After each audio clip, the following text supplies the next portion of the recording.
Let's broaden this out. I'm joined by Patricia Callan, Director of the Small Firms Association, Lorraine Mulligan, the Economic and Social Policy Analyst with the union SIPTU, and Jerry Beads, who should have an interesting perspective on this as he runs a construction company which both works here and overseas.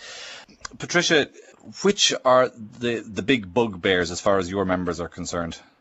Well, for the last number of years, it was always universally labour costs were the number one, but actually reality has dawned in that this year, in that many companies have negotiated either pay freezes or pay reductions with their staff, and staff are actually agreeing to that on the basis that there is the economic downturn. Most businesses are struggling to survive, and therefore reality has come back into that. So in our survey this year, our business cost survey, it was actually government administered charges that came into the top three. So electricity costs was number one, followed by local authority charges, and then other energy costs, which would include gas and oil, and that was then followed by compliance and regulatory costs, which are also government imposed. And really it seems that only the government sector can get away with constantly increasing prices.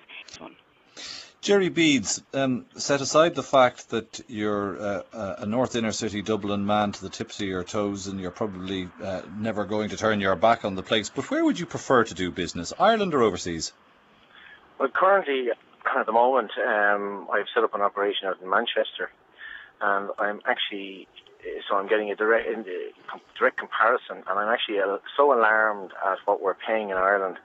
A tradesman in Manchester, you can employ him for £8 to £10 sterling an hour, and electricians, you can hire a company will hire you an electrician and a van for £12.50 an hour. And when you look at the recent strike, where the wage rates were, they're now over €23 an hour, plus the add-ons, which nobody ever looks at. And those add-ons bring an electrician to over €30 an hour for an employer. We're off the wall. Would you blame the agreed contracts, the government-backed contracts then? The big problem is that these registered agreements that were negotiated in times of plenty are now distorting the whole labour market. And plumbers are the same as electricians. Companies cannot afford to employ people anymore. And like lorry drivers in France earn, €10 an hour. Lorry drivers in England earn, about £8 sterling, which is equivalent to €10 an hour. Northern Ireland is the same.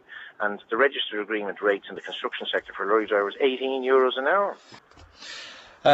Lorraine Mulligan, it seems we have a long way to go, really, doesn't it? There are unjustified labour costs in here. I think there's a couple of issues there that need to be pointed out. I mean, there's a general issue about the competitive devaluation of sterling, which is affecting export companies, but generally it is affecting the economies and how we relate to the UK market. And I think that's actually a wider European issue which needs to be addressed in the context of a supposed internal market. And the other point that I would make is regarding the consumer price index, the cost of living in Ireland up until now, fair enough. It was more expensive and people needed to be paid more, but costs are supposedly going down. And if Jerry Beads' examples are anything to go by, and what Donal O'Hurley is quoting from the Consumer Choice survey, there's unjustified costs in here. What is very important to state, Philip, is that at an individual level, SIPTU and other unions are negotiating with companies where they're in difficulty, and I think that's the way forward. That sitting around the table, that the idea of productivity at the end of the day driving our recovery is really essential, and that is what is happening at firm level in unionised companies, and also generally in the economy will have to be how we get towards recovery. And on the other hand, focusing on wages is only really reinforcing the deflationary spiral that we're already in. We have to work on price across the board rather than just focusing in on wages in isolation. Jerry Beads, is that a fair point, or is wages the key to it? Basically, I'm delighted to hear a SIPTU official talking like that, because Jack O'Connor doesn't certainly speak like that, and particularly his comment around the recent electrical dispute. He's his head buried in the sand. Electricians at €30 an hour, you don't need to be a rocket scientist when if you take £12.50 sterling, €15 an hour for a man and a van being employed out. The electrician is getting £8 sterling. So there's something wrong when you have an electrician in the UK on £8 sterling and electricians in Ireland on 30 but you know what the cost of living is like in both of these places. But I Can you think the key really turn to somebody... sorry, Lorraine, I'll let you back in a moment. No, Just let me put this point to Jerry. Can you really turn to somebody trying to live and work in Dublin and say, yeah, I'm sorry, you need to take a pay cut? And I don't care what hardship you're going to suffer. Because our cost base has gone off the wall. But this all went off the wall through partnership and the trade union movements holding guns to employers' heads at times of plenty. And the employers all agreed, including government, yeah, pay up, pay up. And we're now paying the price for it. And I think you'll find, that, property speculation had a large role to play in fueling, people who are saddled with enormous mortgages had to service them in some way. No, what I would say actually in the construction sector, it was the trade union movement that drove the labour costs, leaving the property speculation aside, the wage rates that were demanded and were paid, and these were all agreed. In partnership talks, like the Bertie Ahern School of Economics was responsible for a lot of this. Can I just clarify? I think just listening to both parties, I think there's some confusion here. Essentially, the key thing is that in the private sector where you can, labour rates are being negotiated down, but we do have these particular sectors where we have what are called registered employment agreements, and under those it's essentially law for the companies who are bound by those to pay the certain rates, and there is no flexibility, there is no inability to pay, and that's a massive issue that needs to be tackled. And all of the sectors and that does you've the mentioned, recent electricians dispute highlight how impossible it is to unpick those agreements? Exactly, and I think all of the actual examples that you've given are in those sectors where we have these registered employment agreements, and that's why, it's a notion that dates from the 1940s. It precedes the National Minimum Wage Act, and the whole point was to protect vulnerable in society, but because they have gone up and up and up, and there doesn't seem to be any mechanism to make them to come down in the context of the flexibility that operates in every other sector, that's why these particular sectors are so uncompetitive, and that's why you're seeing the price differential. Lorraine, would you agree with that analysis?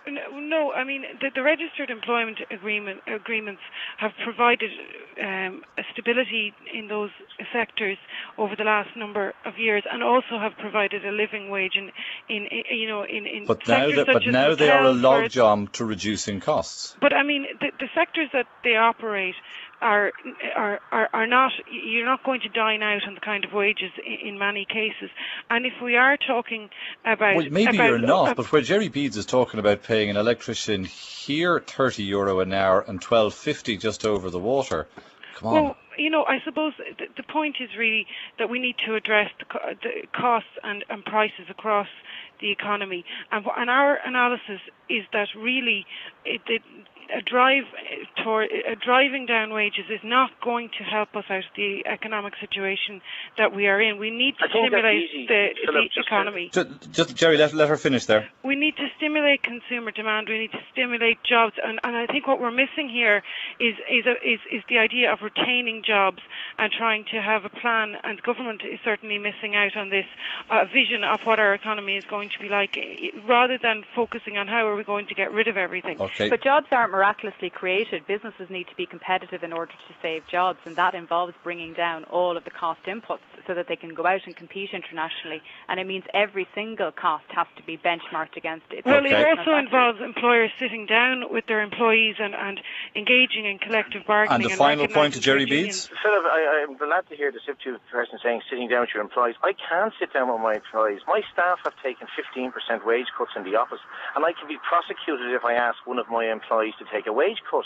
So, the union movement has to get real in this. We're paying over twice what we're paying in the UK to labour rates. And what the union movement is hiding behind is everything is being concentrated on minimum wage, the sector that's in the €8 or €9. That is not the sector that's been affected. It's the registered agreement sector that's on 25 and €30 an hour rates. These are the sectors that are leaving us totally uncompetitive. Jerry Beeds, thank you very much. Patricia Callan and Lorraine Mulligan and Donal O'Hurley.